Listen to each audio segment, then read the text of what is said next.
السلام عليكم ورحمة الله وبركاته. وصفة النهاردة قالوا عليها أحلى من الكيك وأسهل من البسكوت، وهي ترند اليوم على التواصل الاجتماعي، فحبيت نعملها معاكم اليوم ونعرف تكتها وتفاصيلها وطريقة تحضيرها.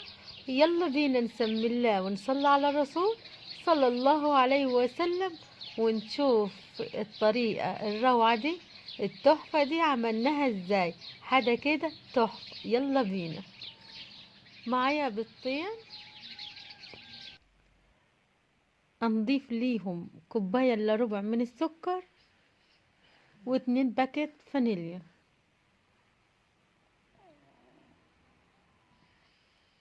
في الوقت ده ممكن تستخدم الخلاط او المضرب اليدوي، مفيش اي مشكلة. اهم حاجة السكر يدوب معانا.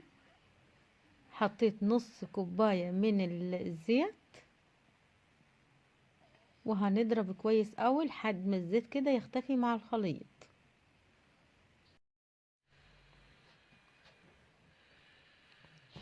هنضيف كده كوبايتين من الدقيق ونص معلقة من البيكنج باودر او خميرة الحلويات،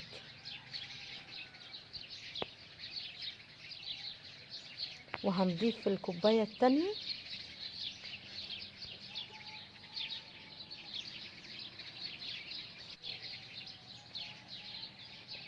طبعا، وما ننساش ذرة الملح.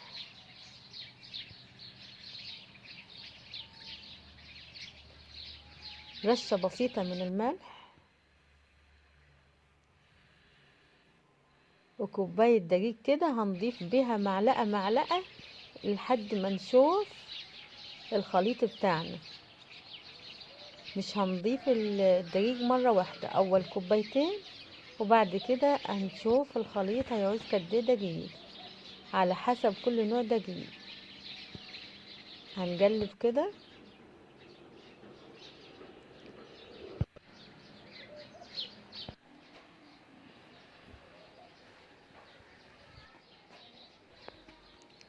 قلبت كده لحد ما الدقيق يختفي معايا. انا ضفت معلقتين من الكوبايه التالتة، وهنقلب واحده واحده كده لحد ما نشوف العجينه بتاعتنا.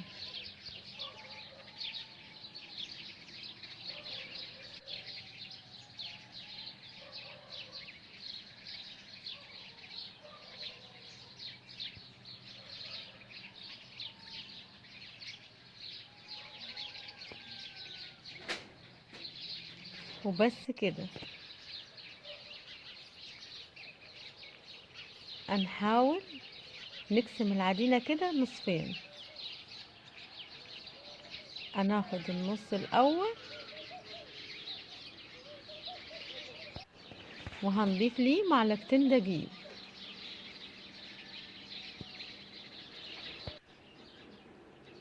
العجينه كانت لسه معايا طريه،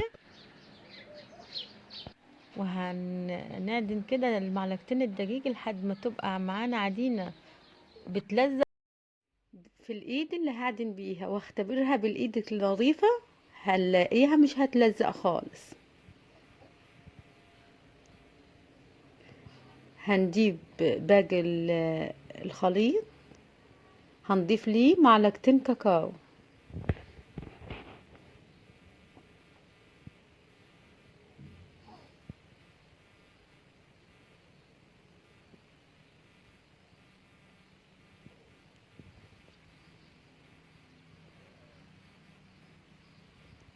وهنلم العجينة بالكاكاو لحد ما الكاكاو يختفي معايا ويشرب في كل العجينة.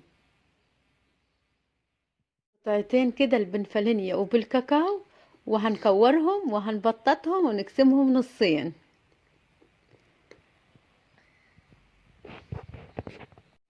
وهناخد النص كده ونعمل له رول كده. اول حاجة عملت الفانيليا وبعد كده الكاكاو، عجينة الكاكاو. هنحاول كل رول كده هنلفه ونكبره ونحاول نخليهم قد بعض. يبقوا متساويين.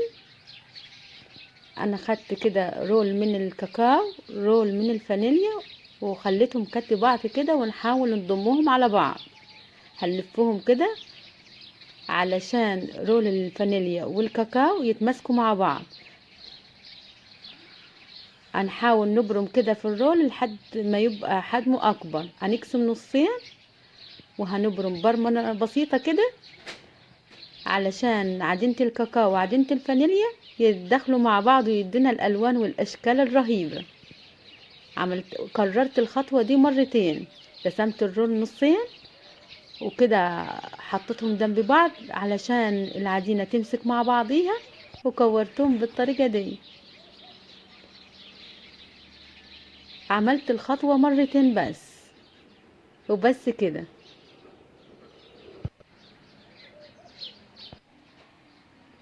هنقسم نصين، وكل رول كده في ورق زبدة ودهنة زيت وهنلفه.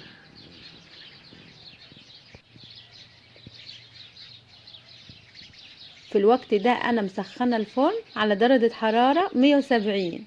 معايا 200 جرام من الكاكاو، عليه معلقتين زيت، هنحطه على بخار ماء. بعد مرور 35 دقيقة طلعتهم بالجمال ده.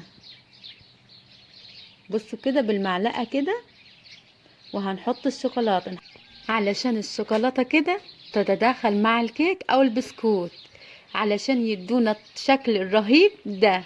هنقطعهم بعد مرور 10 دقايق في الشتاء، ولو في الصيف هنحطهم في التلاجة 10 دقايق برضو بس. وقطعت رول البسكوت او الكيك، مزيد بين البسكوت والكيك، حاجة رهيبة كده، وحاجة كده بتدوب في البق ذوبان، حاجة كده تفرح القلب.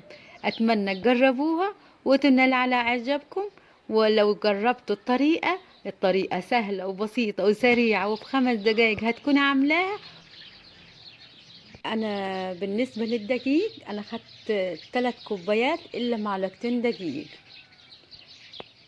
للأمانة كده. طبعا الطريقة تحفة زي ما انتوا شايفين كده، وطبقة الشوكولاتة مدياها الطعم الخطير ده. حاجة كده اتمنى تجربوها وتسيبوا لي كومنت حلو تحت الفيديو. وما تنسونوش في اللايكات هي اللي بترفع الفيديو، والاشتراك طبعا علشان هو اللي بيشجعنا وبيدعمنا ويحفزنا كده نقدم كل ما هو جديد ووصفات جديدة تنال على اعجابكم. والسلام عليكم ورحمة الله وبركاته.